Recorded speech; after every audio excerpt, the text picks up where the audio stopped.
Esther 8ஆம் அதிகாரம். அன்றைய தினம் அகாஸ்வேரு ராஜா யூதரின் சத்ருவாயிருந்த ஆமானின் வீட்டை ராஜாத்தியாகிய எஸ்தருக்கு கொடுத்தான். மொர்தெகாய் ராஜ சமூகத்தில் வந்தான். அவன் தனக்கு இன்ன உறவு என்று எஸ்தர் அறிவித்திருந்தாள். ராஜா ஆமானின் கையிலிருந்து வாங்கி போட்ட தம்முடைய மோதிரத்தை எடுத்து அதை மொர்தெகாய்க்கு கொடுத்தான். எஸ்தர் மொர்தெகாயை ஆமானின் அரமனைக்கு அதிகாரியாக வைத்தாள். பின்னும் எஸ்தர் ராஜ சமூகத்தில் பேசி அவன் பாதங்களில் விழுந்து அழுது ஆகாகியனான ஆமானின் தீவினையையும் அவன் யூதருக்கு விரோதம் செய்ய யோசித்த யோசனையையும் பரிகரிக்க அவனிடத்தில் விண்ணப்பம் பண்ணினாள். அப்பொழுது ராஜா செங்கோலை எஸ்தருக்கு நீட்டினான். எஸ்தர் எழுந்திருந்து ராஜ சமூகத்தில் நின்று, ராஜாவுக்கு சித்தமாயிருந்து அவர் சமூகத்தில் எனக்கு கிருபை கிடைத்து ராஜ சமூகத்தில் நான் சொல்லும் வார்த்தை சரியென்று காணப்பட்டு அவருடைய கண்களுக்கு நான் பிரியமாயிருந்தால் ராஜாவின் நாடுகளிலெல்லாம் இருக்கிற யூதரை அழிக்க வேண்டும் என்று அம்மெதாத்தாவின் குமாரனாகிய ஆமான் என்னும் ஆகாகியன் தீவினையாய் எழுதின கட்டளைகள் செல்லாமற் போக பண்ணும்படி எழுதி அனுப்பப்பட வேண்டும். என் ஜனத்தின் மேல் வரும் பொல்லாப்பை நான் எப்படி பார்க்கக்கூடும்? என் குலத்துக்கு வரும் அழிவை நான் எப்படி சகிக்கக்கூடும் என்றாள். அப்பொழுது அகாஸ்வேரு ராஜா ராஜாத்தியாகிய எஸ்தரையும் யூதனாகிய மொர்தெகாயையும் நோக்கி, இதோ ஆமானின் வீட்டை எஸ்தருக்கு கொடுத்தேன். அவன் யூதர் மேல் தன் கையை போட எத்தனித்தபடியினால் அவனை மரத்திலே தூக்கி போட்டார்கள். இப்போதும் உங்களுக்கு இஷ்டமானபடி நீங்கள் ராஜாவின் நாமத்தினால் யூதருக்காக எழுதி ராஜாவின் மோதிரத்தினால் முத்திரை போடுங்கள். ராஜாவின் பெயரால் எழுதப்பட்டு ராஜாவின் மோதிரத்தினால் முத்திரை போடப்பட்டதை செல்லாமற் போக பண்ண ஒருவராலும் கூடாது என்றான். சீவான் மாதம் என்னும் 3ஆம் மாதம் 23ஆம் தேதியாகிய அக்காலத்திலேதானே ராஜாவின் சம்பிரதிகள் அழைக்கப்பட்டார்கள்.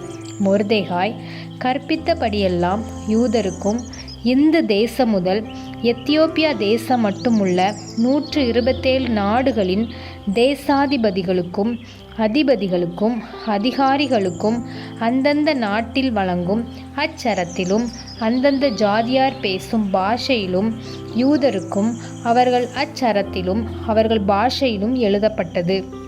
அந்த கட்டளைகள் அகாஸ்வேரு ராஜாவின் பெயரால் எழுதப்பட்டு ராஜாவின் மோதிரத்தினால் முத்திரை போடப்பட்ட பின் குதிரைகள் மேலும் வேகமான ஒட்டகங்கள் மேலும் கோவேறு கழுதைகள் மேலும் ஏறி போகிற அஞ்சற்காரர் கையில் அனுப்பப்பட்டது. அவைகளில் அகாஸ்வேரு ராஜாவுடைய எல்லா நாடுகளிலும் ஆதார் மாதம் என்கிற 12ஆம் மாதம் 13ஆம் தேதியாகிய அந்த ஒரே நாளிலே அந்தந்த பட்டணத்தில் இருக்கிற யூதர் ஒன்றாய் சேர்ந்து தங்கள் பிராணனை காப்பாற்றவும் தங்களை விரோதிக்கும் சத்துருக்களாகிய ஜனத்தாரும் தேசத்தாருமான எல்லாரையும் அவர்கள் குழந்தைகளையும் ஸ்திரீகளையும் அழித்து கொன்று நிர்மூலமாக்கவும் அவர்கள் உடைமைகளை கொள்ளையிடவும் ராஜா யூதருக்கு கட்டளையிட்டார் என்று எழுதியிருந்தது. யூதர் தங்கள் பகைஞருக்கு சரிக்கு சரி கட்டும்படி நியமித்த அன்றைய தினத்தில் ஆயத்தமாயிருக்க வேண்டுமென்று அந்தந்த நாட்டிலுள்ள சகல ஜனங்களுக்கும் கூறப்படுகிறதற்காக கொடுக்கப்பட்ட கட்டளையின் நகல் இதுவே. இது ஒவ்வொரு நாட்டிலும் பிரசித்தம் பண்ணப்பட்டது. அப்படியே வேகமான ஒட்டகங்கள் மேலும் கோவேறு கழுதைகள் மேலும் ஏறின அஞ்சற்காரர் ராஜாவின் வார்த்தையினாலே ஏவப்பட்டு தீவிரத்தோടെ புறப்பட்டு போனார்கள். அந்த கட்டளை சூசான் அரமனையில் கொடுக்கப்பட்டது. அப்பொழுது மொர்தெகாய் இளநீலமும் வெள்ளையுமான ராஜ வஸ்திரமும் பெரிய பொன்முடியும் பட்டும் இரத்தாம்பரமும் அணிந்தவனாய் ராஜாவினிடத்திலிருந்து புறப்பட்டான். சூசான் நகரம் ஆர்ப்பரித்து மகிழ்ந்திருந்தது.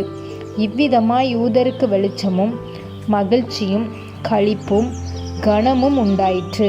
ராஜாவின் வார்த்தையும் அவனுடைய கட்டளையும் போய் சேர்ந்த எல்லா நாடுகளிலும் எல்லா பட்டணங்களிலும் யூதருக்குள்ளே அது மகிழ்ச்சியும் களிப்பும் விருந்துண்டு கொண்டாடும் நல்ல நாளுமாய் இருந்தது.